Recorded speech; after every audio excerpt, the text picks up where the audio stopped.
We learn, and we've already talked about this through Albert Bandura and the Bobo doll experiment, but Albert Bandura comes up with observational learning.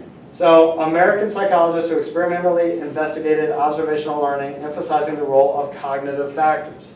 Observational learning is exactly what it says it is, learning that occurs through observing the actions of others. It's imitation. It's learning through your friend's mistakes and not yours.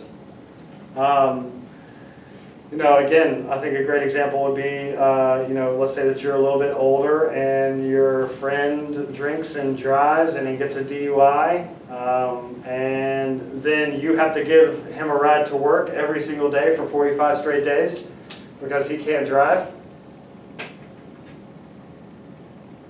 I think that's a good way to learn not to drink and drive, because you see what it does to your friend and also the burden it puts on other people firsthand.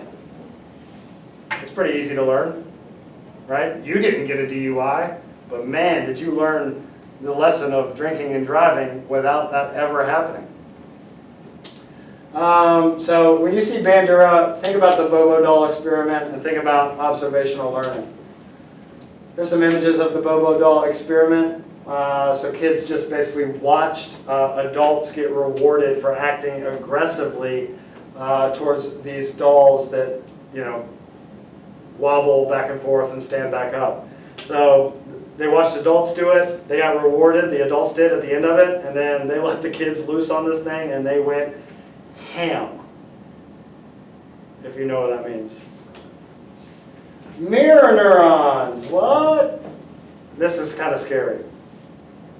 So mirror neurons, a type of neuron that activates both when an action is performed and when the same action is perceived. Thus, the neuron mirrors the behavior of the other as though the observer were itself acting.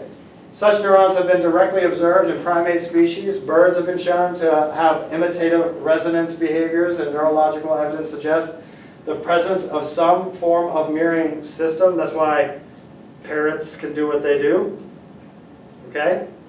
In humans, brain activity consistent with that of mirror neurons has been found in the premotor cortex in your frontal lobe, the supplementary motor area, the primary somatosensory cortex in your parietal lobe, and the inferior parietal cortex. It goes to this. Whenever I stand here and I do this, your mirror neurons are firing. You want to do it. You want to do this right now. You want to see if you can do it, right? Can you reverse it and do all that? But guess what? You decide not to because you say, man, my teacher looks silly right now. All right? So, that's it. We're done with Chapter 5, aka Unit 4. Hit me with that theme song and let go.